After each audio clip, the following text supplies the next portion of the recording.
What the fuck? Do you see what I'm saying? Yeah, you It's can't gonna use come those. down to the point.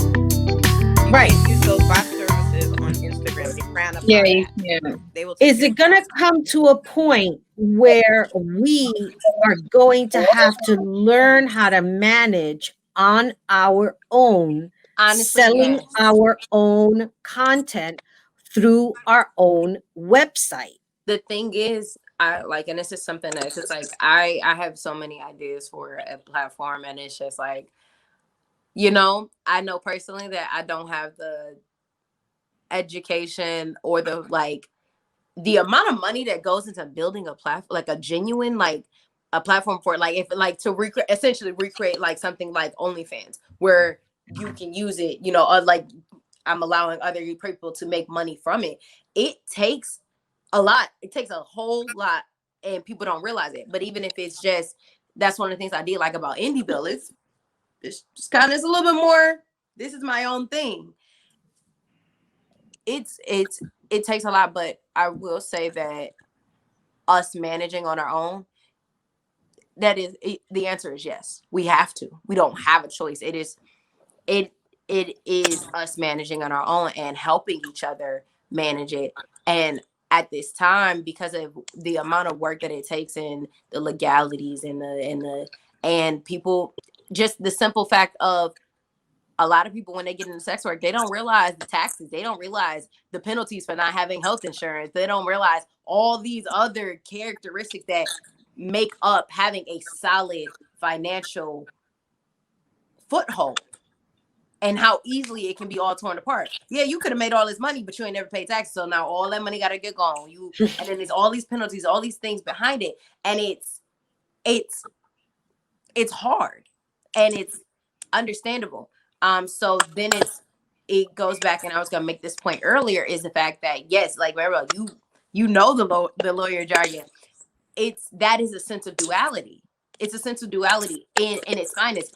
It's like the young lady, the one who was a mechanic, and they fired her. And I didn't read all the way into the full story. I don't remember if it was something that really had to do with it or not, but it's a lot of rumors and things like that. But at the same time, so many of us have these tools that these tools and skills. Sex work is a skill. It was like, I don't know, some comedian made this joke. It was, long story short, like, oh, you deal with customers, that customer service. It's you have money management, cash handling, all these things. Everything can be translated. Like, if you ever need a good resume, like, I can definitely hook you up with one and translate all your skills. Like, there's the level of translation that needs to occur and appear, and that's what I love about the progressiveness of certain types of sex workers, meaning people who are more about sex education, people who are more about sexual liberation, people who are about activism and rights and things like that. These people have the tools to teach, and it's coming together or not coming or doing it separately, whatever. It is making that education accessible to people. And it is, now it goes into the aspect of public school versus private school. Like, do you pay someone directly to learn specific skills? Yes, you do, because you should.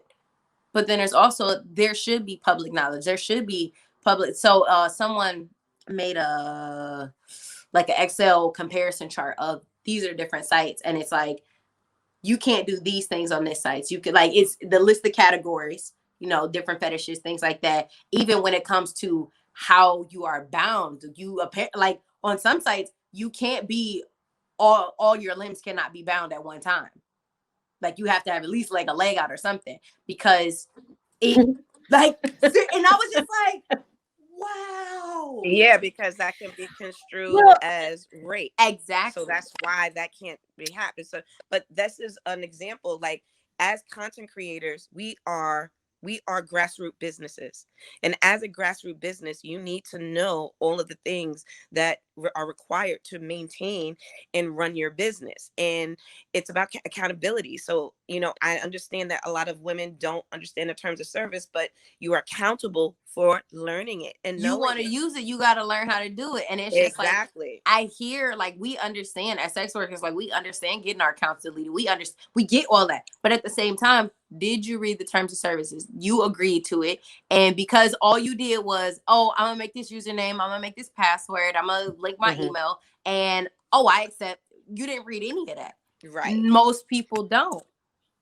It is our responsibility, but it is also. I wanna ask Maya a question. I don't mean to interrupt you, but I want to ask Maya a question because she's done a lot of advocacy work. When you're hearing these ladies discuss all of these different topics of learning about the terms of service, learning about your business, the things that you can't or cannot do. I mean, even right down to talking about when Artie was talking about being bound, and you have to have at least one free arm or leg to show. In your advocacy work, what have you learned through laws, through different states, whatever the situation of what has gone on with different individuals in this world? What have you learned? What can you suggest?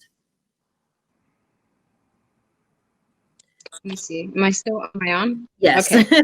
So I was gonna mention this earlier because I actually went through back pages like the DOJ reports, like their evidence that they were human trafficking, part of the conspiracy for human trafficking. And it was basically that they gave users advice on what to post as an advertisement. So this is where the whole thing of like, oh, OnlyFans should tell us how to do this, and they should tell us what not to do and what to do. The DOJ can use that as evidence that they are helping people be trafficked. And they've done this with Backpage. So you can look at their page when Backpage told people, oh, things you can't post. You can't post daddy. You can't post that you're underage. You can't use that word. You can't use the word date. You can't use the word roses. You can't use the DOJ used that as evidence that they were helping people. They're like, oh, this means that they're aware that human trafficking is happening, and that they're helping to avoid it publicly. Got you. Yeah, this is the problem. If OnlyFans, I mean, I do think they should be more clear in their terms of service, in terms of like, oh, we don't allow peeing. Peeing videos on our that's and fine. Don't just flag it as red. Like, how is gaping? Gape is a word that is flagged. You're not allowed to say that, but it's like, okay, I see how it could translate to violence, like a gaping hole in my skull. But most of the time, I'm probably talking about my butthole. So tell us why. It is not just. But you can't, let me tell you, you can't even use the word kidnapping on there. Like, you can't even use that word, even if it was some sort of fantasy, because I was texting with a customer on there, and I used that word, and it like blanked it out. And we were talking about that girl who faked a kidnapping on OnlyFans. So, Masika. yeah, do you see all of these things that are going on? And of course, it's going to beg the question: Is this is this a good site? Is this a safe site? I mean, I'm not saying that I think are OnlyFans is one of the safest sites out there, and I feel like, again, I feel like a lot of these girls, and I'm not saying this to be mean, but I'm going to be blunt. A lot of it is a pride thing. Like they lose their platforms, and they don't like. Who wants to tell people? Yeah, I think a lot of it is that a lot of these girls, it's a pride thing. It's like you don't want to tell people like, hey guys, I broke terms of service. I bought a bot to help me out. I fucked up with this, or like, oh, I didn't know that this was something against the rules. So you would rather say like OnlyFans is persecuting me, OnlyFans is against sex workers, they are making money off of kicking me off the site. And the truth of the matter is they're not. Would make more money keeping you on the site, making those thousands of dollars. I feel like that argument is kind of, I get it, but it's also like weird in a way because they could make more money from you if you were to just stay on, as opposed to kicking all these people off their platforms and then having them yell into, the community that like OnlyFans is evil, don't work for them. It's actually not good business for them. And then I forgot what else I was going to say. Oh yeah, the DOJ case. So the DOJ. Oh yes, that's right. Yeah, I think it's important, and I wish more people looked into it, but it looks kind of boring in the beginning. But yeah, they get into it, and you can see how the DOJ uses like all these little things to basically say that they're aware that human trafficking is happening, and they're like helping people disguise the human trafficking. But you can tell from their arguments, it's just prostitution, it's just escorting that they're conflating. And so for them, it's like if you help in any way to hide that, you're basically a human trafficker as a platform, and they can get you kicked off for that. So I was going to say this. So DOJ shut down Backpage, and now the offices of Backpage was overtaken by Deliver Fund. It is a nonprofit, and it has federal agents and police officers, and they basically look at escort ads. So this is called moral gentrification. There's an actual word for this because all this stuff has basically happened before. I will also say that a lot of people have this narrative that, oh, these laws are supposed to protect against trafficking, but what they actually do is this. So here's my counter argument. This was never about human trafficking in the first place, and that is not what these laws are actually for. And it's kind of like how immigration laws are often justified with like, oh, this is to prevent trafficking. We're separating the kids from their parents and families and putting them in cages because you see, they could be potential traffickers, and this is to help them. That is all BS. It's a lie. This is not about human trafficking. Human trafficking as a narrative since the 1800s was used to target marginalized people. That's what it was used for as a narrative. Overall, that's what it does, and that's what it's always been designed to do. And if you look at all the old trafficking laws, you'll see that this is the case. So the Page Act was one of the first trafficking laws, and it banned Chinese women from the US. Another one is the Mann Act, which is still a law. It's the MANN Act, and it mainly targeted interracial marriage and sex, another trafficking law. So trafficking laws have always been bad and will continue to be bad because the point was not to end slavery, because America has never really cared about ending slavery. So to suggest that now they're different is just kind of a lie. It's dishonest. And Preach, I think girl, preach. it's very weird. So a lot of the trafficking organizations, if you like research them and look at them, they're all headed by white people, and they're all very rich. They don't talk about Black struggle. They don't talk about like, let's get reparations. They don't at all. So it's mainly just, oh, prostitution and the trafficking, sex slaves, and the immigration. So it's a white savior movement, a white man's burden. It's not real. I guess to say it's not real is kind of weird, but it's like we've been giving these people billions of dollars, and they have nothing to show for it except their PR campaigns. Yeah, for sure. And it's just like what you were describing, it just immediately made me think of how So with the Black Lives Matters movement, how it was the Blackout Tuesday, and how you weren't supposed to use Black Lives Matter on the Blackout Tuesday because it would literally erase everything. And then it's also goes, it kind of ties with that when people will post the warnings about people who are kidnapping women, and it's just like the markings on the houses and the zip ties on their cars, and it's like, unless it is factual information, do not flood that platform with it, because don't flood that search with it, because you're gonna put other people's, you're hiding all the genuine researched information on how to be safe and things like that. So it's just like, it's like beating a dead horse, and it's just like, this country is so fucked up. It is so fucked up, because it's like, how do we actually infiltrate the system when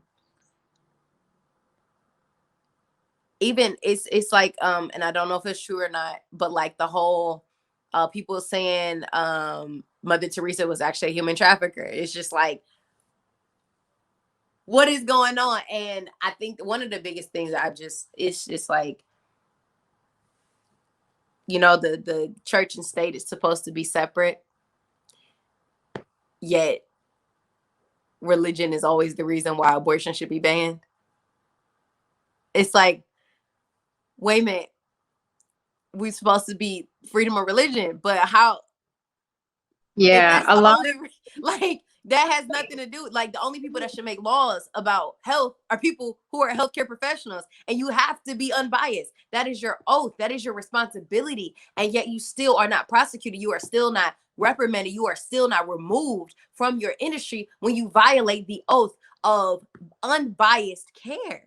It is, and it's not just medical professionals. It's lawyers. It's banks. It's fucking everything. Literally everything. It's everything. It's in everything. It's everything is fucking tainted. Everything is fucking tainted. And like, you know, I'm gonna side with religion on this one. You know, God, just send the floods. Whoever you chose to be Noah, they're gonna build the ark. We're gonna figure it out. Send another flood, because everything needs to die. Everything needs to we just need to, it's like the joke they were saying, you know what? Put all the white people in jail until we figure this shit the fuck out. And it's everywhere. It's everywhere. All the problems are everywhere.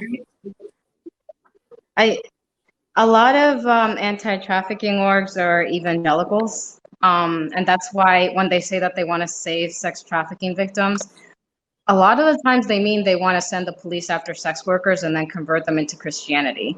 Not a lot of people know that, but when they mean they want to save us, that's a lot of times that's what they mean. And it's like, ma'am, I don't need to be saved. I'm consenting. This is what you need to do. What y'all need to do is actually jail the uncles that are raping the kids, and give counseling to the children that are being abused, and all the other things that are covered up by families and religion and all these things. And yeah, that's the thing. A lot of y'all treating symptoms, not the actual disease, and y'all know that. Y'all know it. You know it, and you're not doing anything to change it. And just how they like all the incriminating things that you were mentioning about the DOJ report for Backpage. If y'all know that they're avoiding people being prosecuted for things that are not trafficking, then why are you still persecuting them for it? It's because our country's very Puritan, and they all believe this shit. Well, a lot of them they think this way. So, and then others like know better, but they just kind of follow along anyway, because they don't really care about these communities anyway. But yeah, I think there's like a lot of different issues, and I think a lot of it is because it's scary to deal with the real issues and to acknowledge the truth.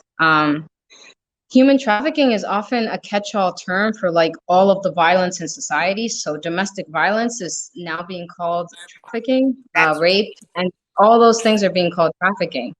But if you look at violence, that narrative, you're absolutely right, Maya.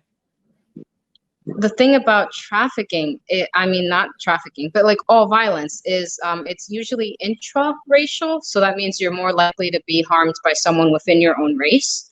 And it's usually by somebody you know. So usually by a family member. And that's scary to like deal with. So as a society, we like to deal with strangers, people who don't look like us, who are different, because then you can enact violence on them and not feel bad about it.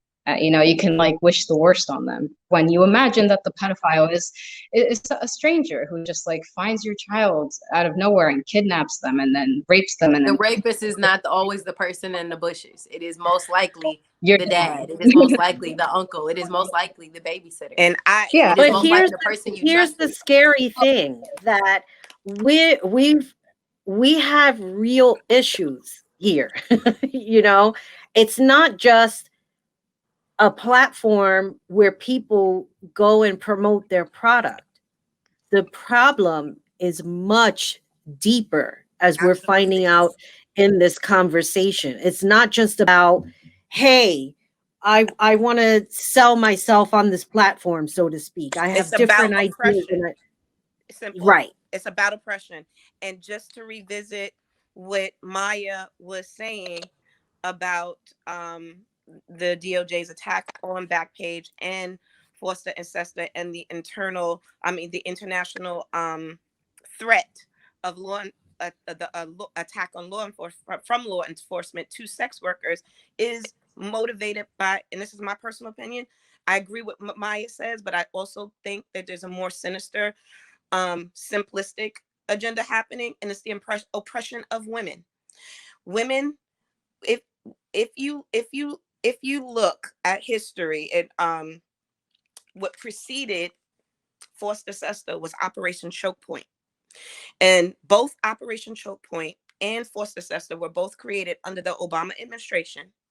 And Operation Choke Point was an attack from the DOJ on the banks and the credit card processors from sex sites and from sex workers.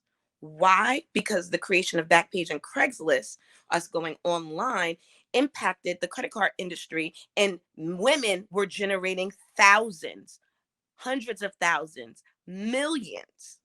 And they cannot have women, because women control the pussy. Let's be real.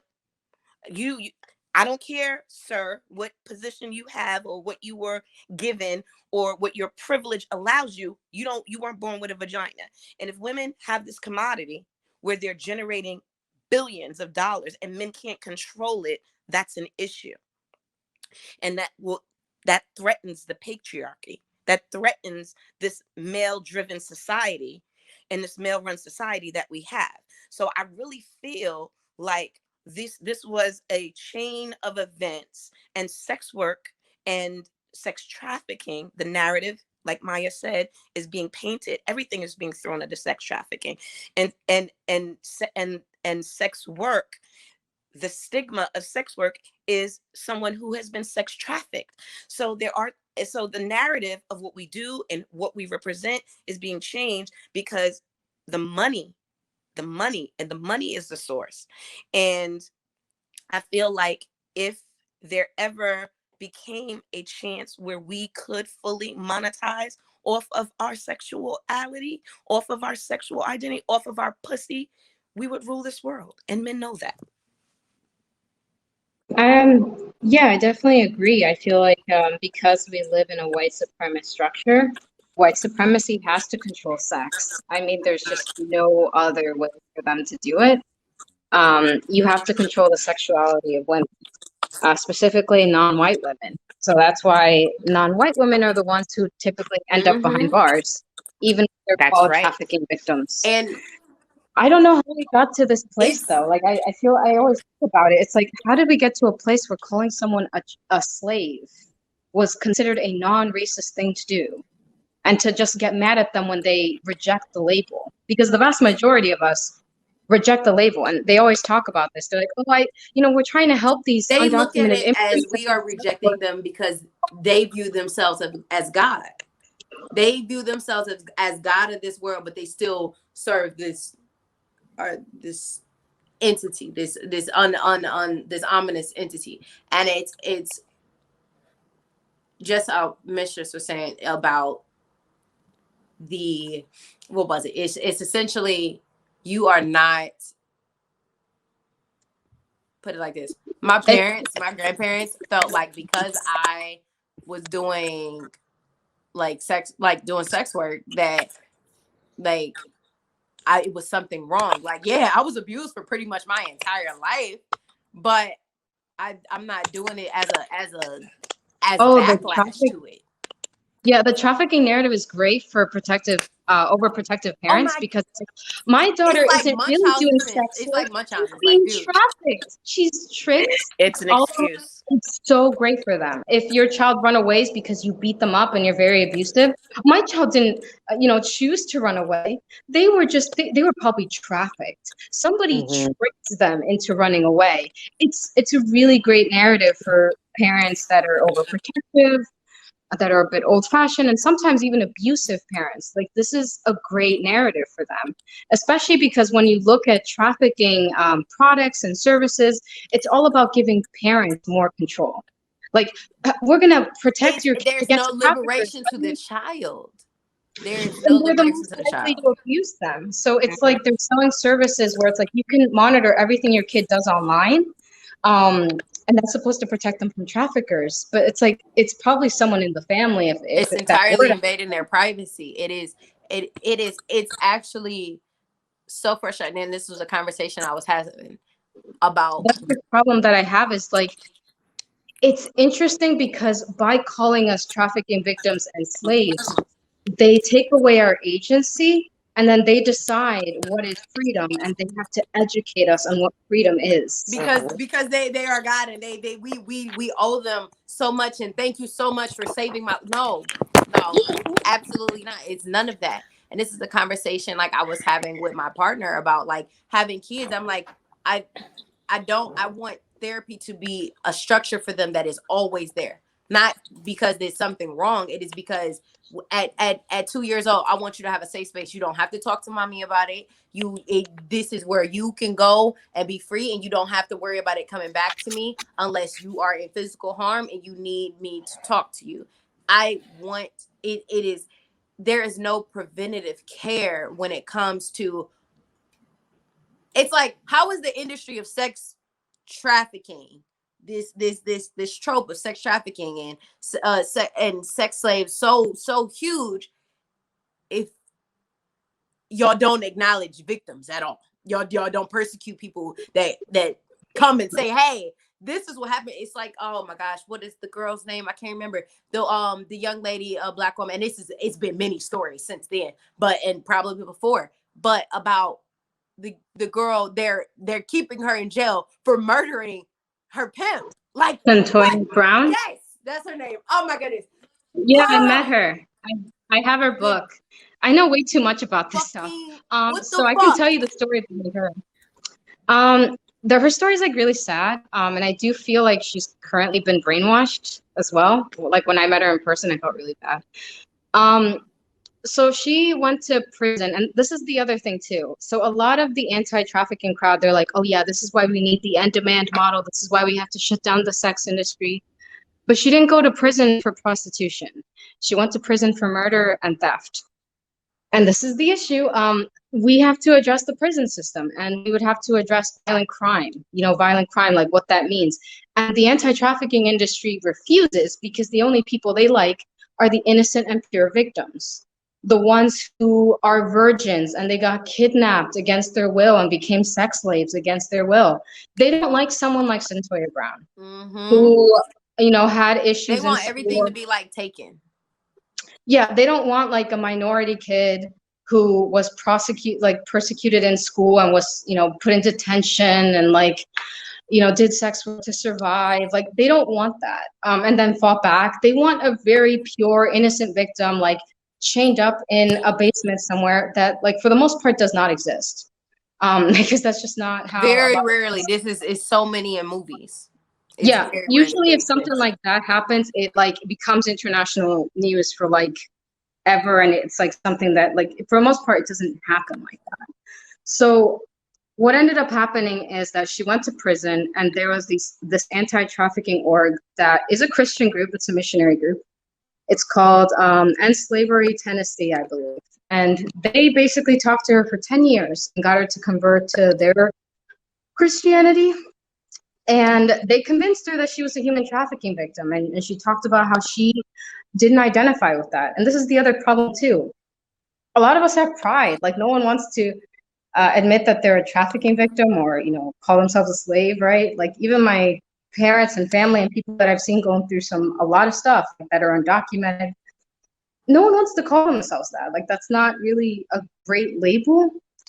So it took them 10 years to convince her of this. And then she blew up on social media. And that's how she was able to get clemency. Clemency is not like that your record gets wiped out, though.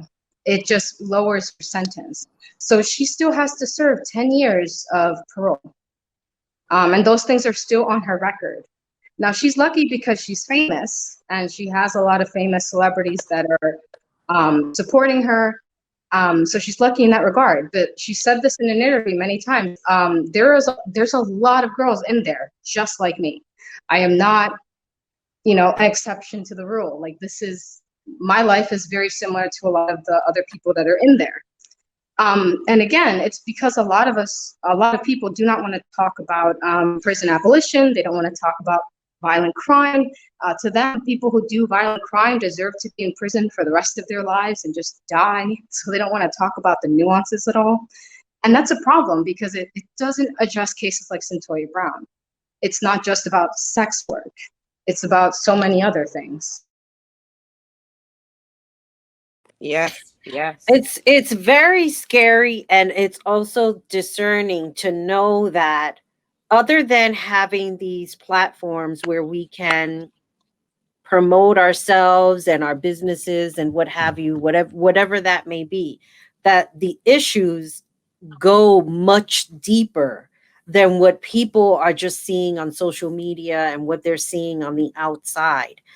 As women, how do we find ways to protect ourselves and to protect each other? Because sometimes you can tell somebody something about a person or warn them about a person that they may not be good or their intentions are not correct. And then some people get very defensive. Oh, well, I never had bad experiences with them and I don't know what you're talking about. And then your advice or heeding warning about a person becomes gossip. And that's not what we're here for. If I want to tell a really good friend of mine, hey, I've heard some things and I've had personal experiences with X person. Maybe it's not a good idea for you to do business with them or interact with them on any level.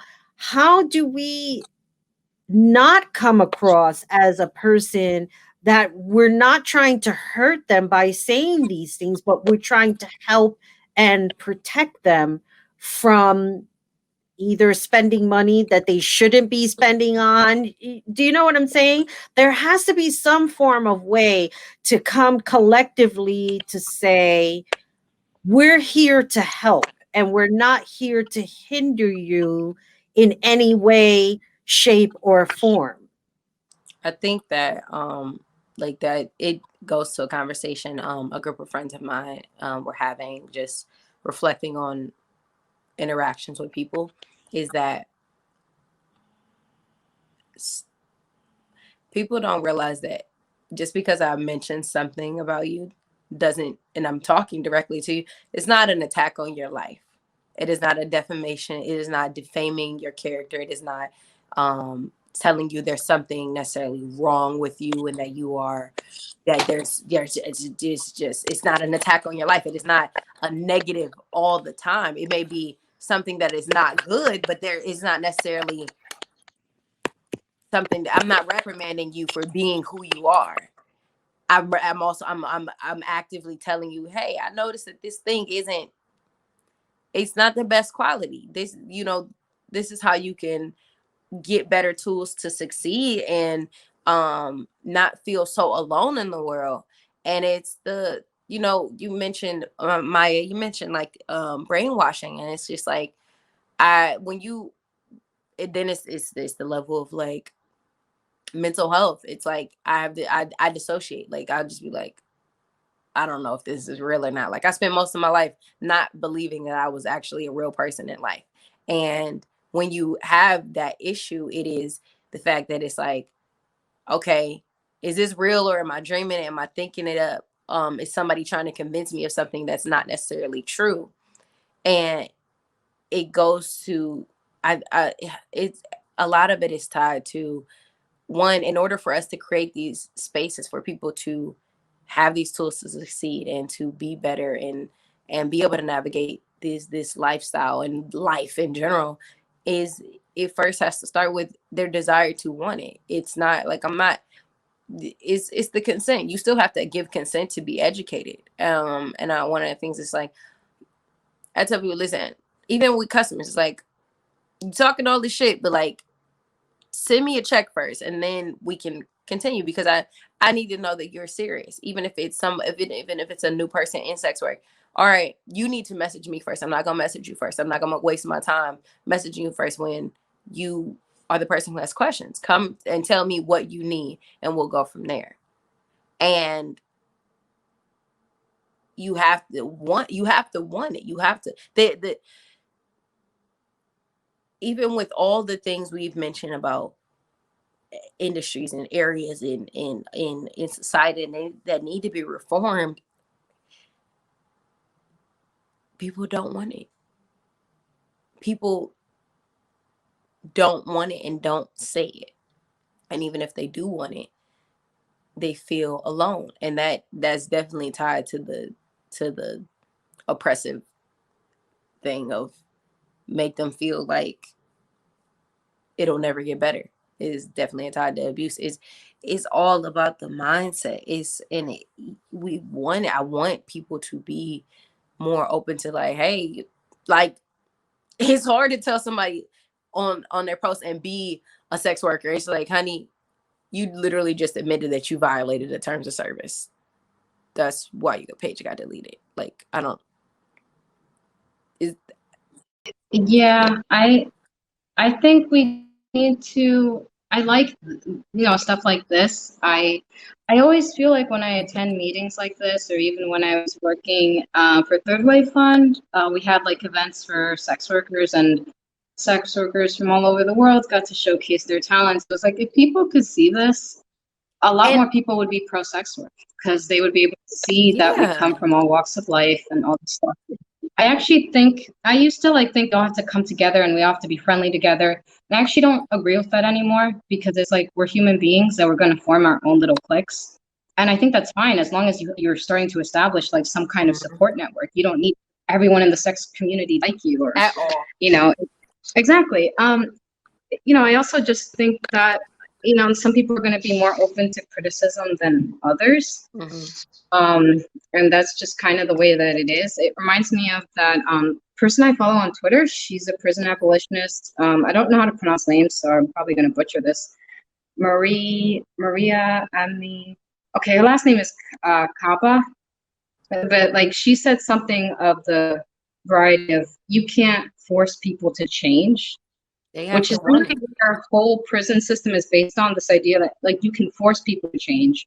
And if you like call them out and you punish them enough, that they will be forced to see the error of their ways. If you just, like find a way to punish them and take away all their money or something like that, that they will be forced to change. But you can't force someone to change. They have to do work. Right. And recidivism rates prove that. Exactly. and that ties to the simple, it ties back into the sex trafficking. If you aren't that creative if you're creative enough to create this trope of someone tied up in a basement and they haven't seen this, like you have to have that imagination for that to actually exist. So it's just like, it's essentially, it's some I don't remember who it was, but it was a post. Long story short, the woman said that I'm not going to whoop my kids and tell them that I love them, because then I'm telling them, I'm hurt, I'm causing you pain because I love you. And therefore you get into a domestically violent relationship, that is because that's something that I taught you. And at the end of the day, you know how people say, you know, you can't take the blame for somebody else's, but said person dies due to domestic violence, that parent is feeling responsible for the death because I taught you essentially that I whoop you, I physically cause you pain because I love you and I want you to correct your behavior, and I allow. And then they think that they can go into a relationship, and if the relationship is abusive, they equate that as love, which is distorted, because I have been there in a past relationship many years ago when I was young, when I was the teen, like late teens.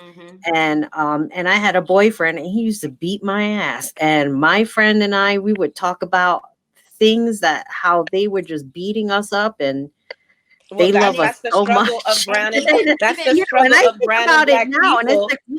like, what the hell? That's the struggle It of is, our man. people, of brown and black people, and one of the lingering effects of slavery. We have trained ourselves because our oppressors taught us that this is how we correct behavior, with pain. This is how we train new behavior, with harming them, with fear.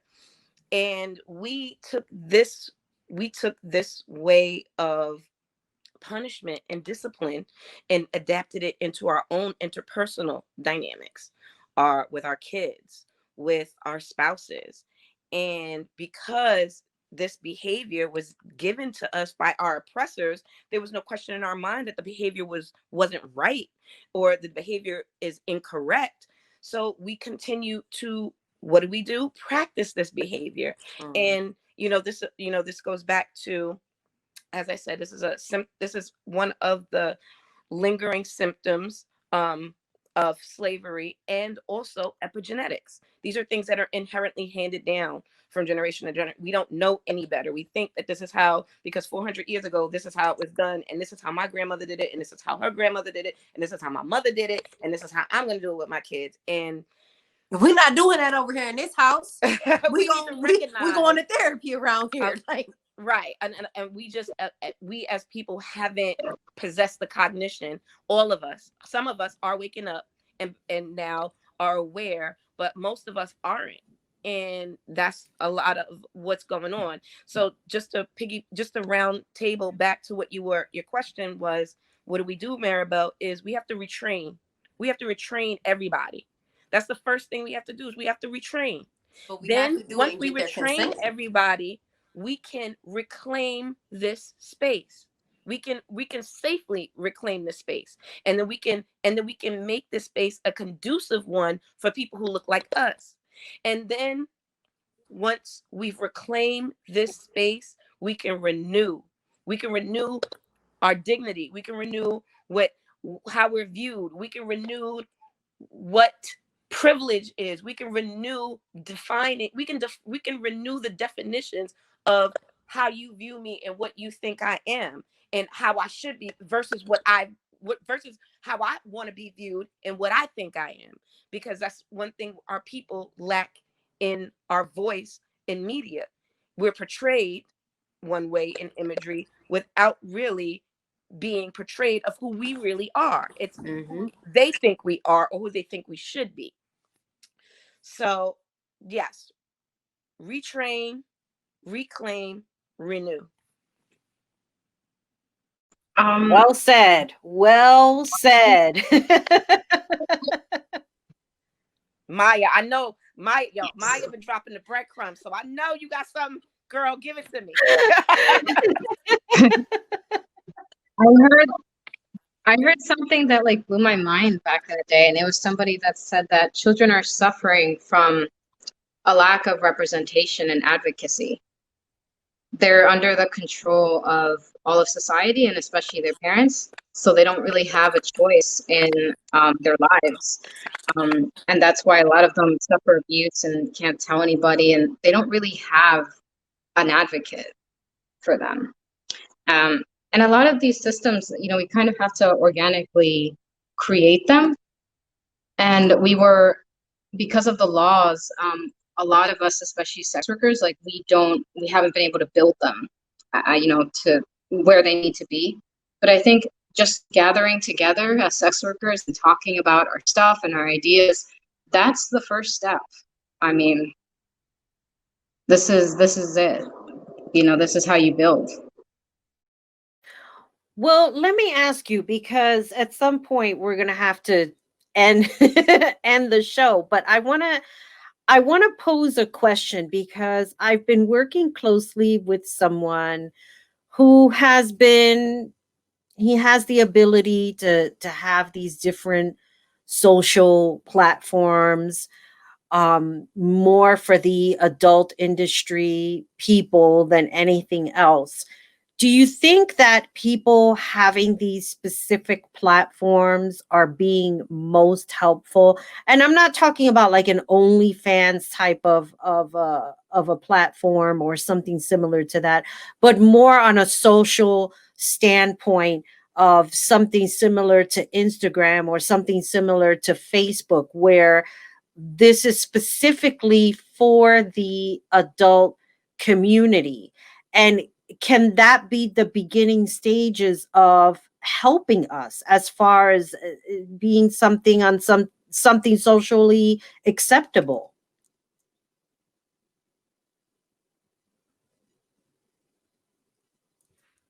Hold on, because you're on mute. I was just being Okay. like, it's hard to say. I think if it's something as explicitly sex worker, it's probably going to be attacked the hardest. That's just usually what happens when marginalized people conjugate and make their own stuff. In terms of like, would it be more respectable if we had our own platform? I don't think so, honestly. And there's like another issue too of like, you know, something could start off as being explicitly sex worker or being for sex worker or a place where sex workers like to conjugate. And because of the way capitalism works, usually a lot of times that gets abandoned when they become too big. And then it becomes a platform for everybody. And then usually they want laws against it. So I see this with like a lot of businesses becoming cashless now. Like, a lot of companies will justify going cashless because it prevents terrorism and human trafficking. So you can see where that's going. So a lot of the stuff is usually a way to prosecute, go after, or remove poor people or other marginalized people. So it could go either way. I do think it's good that people are making stuff catered to us. I think that could never hurt. And we should use those venues and see what comes out of them. If they do come out. But I do think we should take advantage of the more, I guess, legitimate, more established platforms while we can, and try to keep those in place.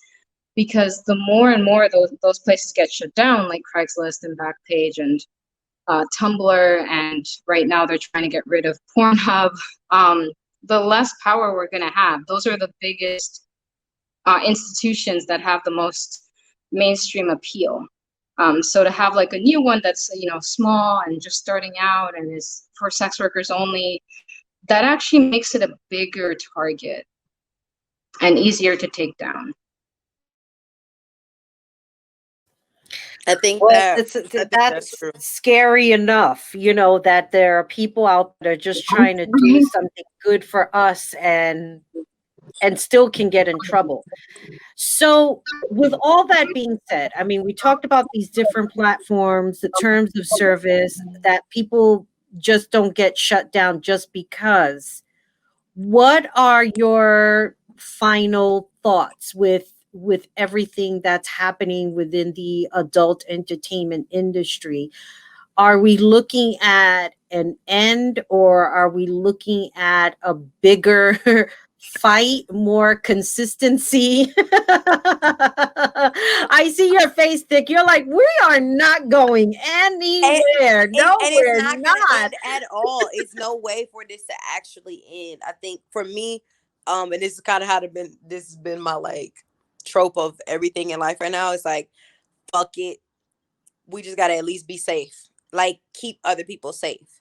That's my biggest. It's just like, well, all I gotta do is make sure I don't die and that nobody around me dies because somebody else hurt them. Right, Like, exactly.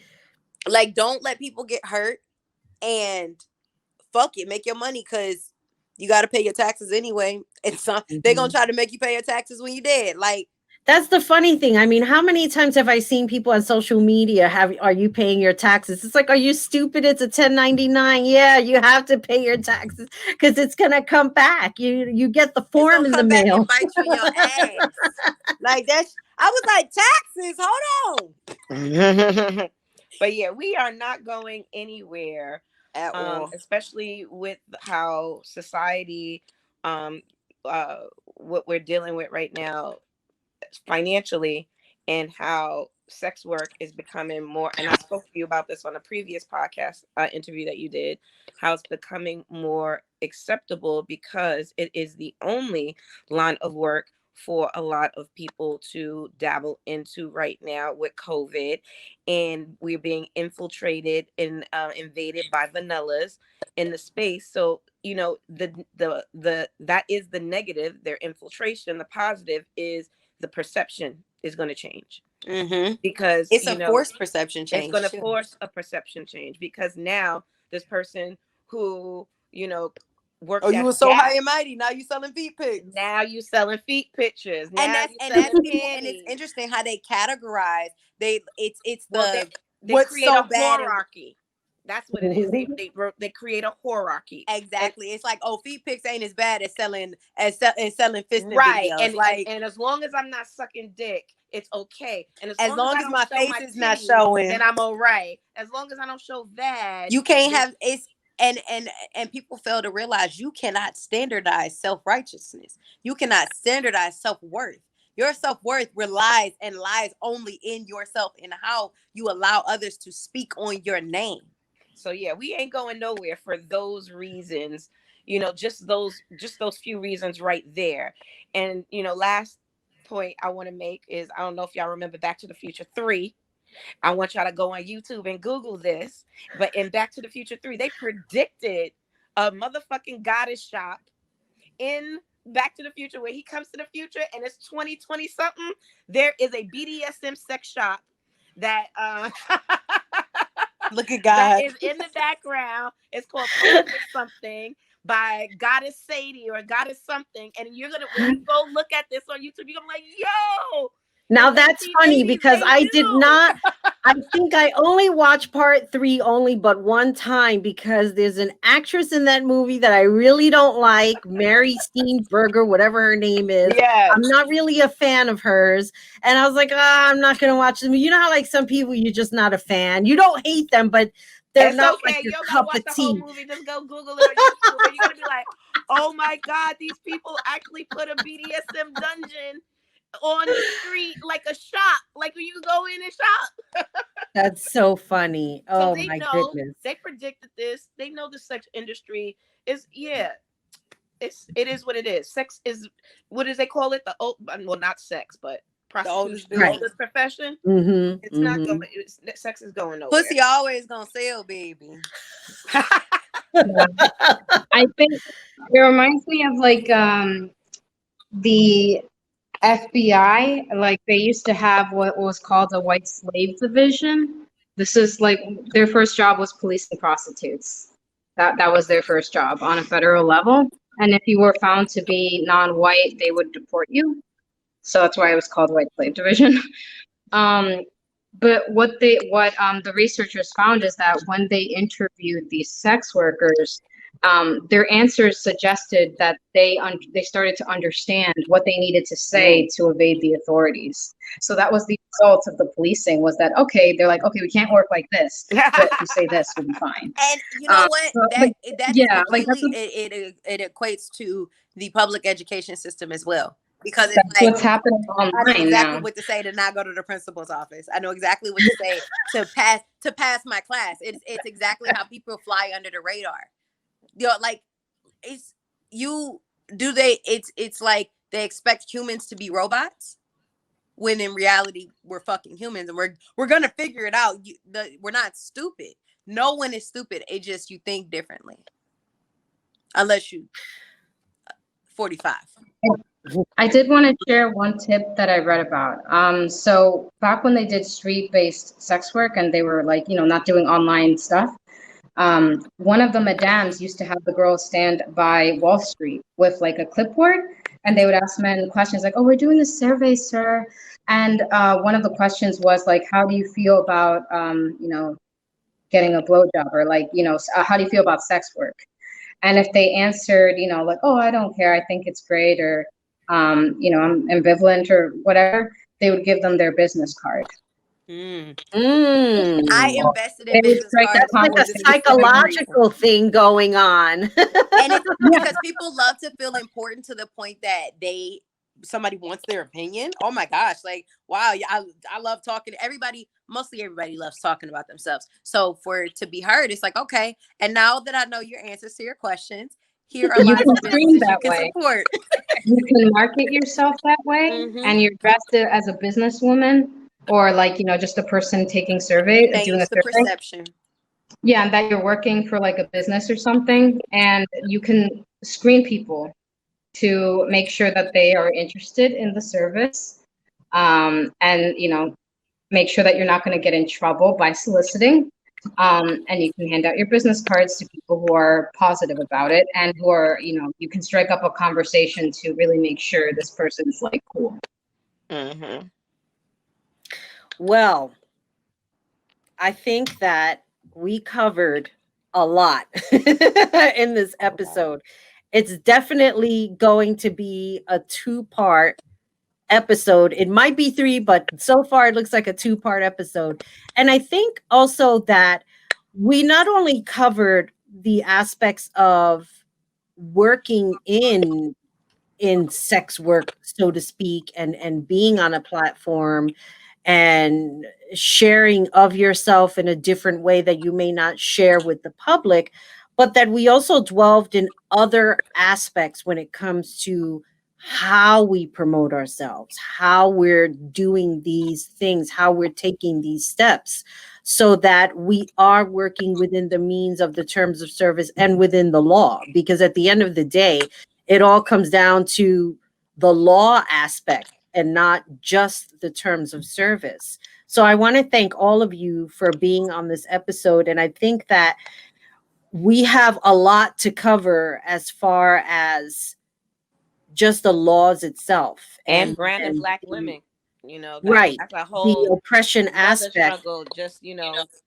we have. And I would love to have all of you back to discuss a lot of the topics that Maya brought up when it comes to oppression, when it comes to non-whites, brown and black people, how one would get treated as opposed to another person if they both commit the same crime. We're I seeing fucks it on with you, Maya. television. I fucks with you. I I'm the most militant. Usually I'm the most militant bitch in the room, but I fucks with you. I got Thank I you. told you were gonna love her. I told you that. I said this girl is on point. She's like reading her history. She's doing her own research and investigation, and I can always appreciate somebody who reads literature and can come back and say, "Listen, I have to. this Like, is what's I'm going on." undocumented. I don't know if you guys know that. I'm undocumented. I come from Honduras, and I came here as a child migrant, and I was put in jail when I was 5 years old by Border Patrol. So it's like, it's really, I love this. I love researching it, but a lot of it is because I kind of had to research it. Mm. Well, with all that being said, I want to thank each and every one of you for being on this very special episode where we discussed a lot.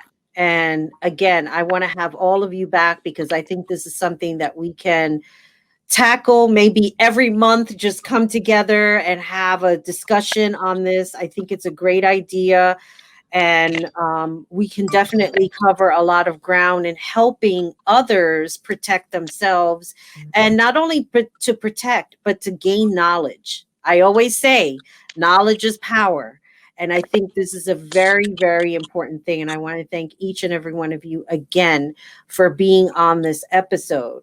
So, with all that being said, here's another very special episode of KEM Top Talk, interviews and discussions. Obviously, this was a discussion episode, and we will definitely have more of this. I want to thank Mistress Thick, Artie, and of course Maya Morena for all of their input and info. And I will leave all of the links for you of how you can get in contact with them if you have any questions or you want to support their OnlyFans and anything else that they're doing. And I am Maribel Blue, and we're going to sign off. And as always, remember, be good to each other, be good to yourself, and most importantly, take care of you. Bye, everybody.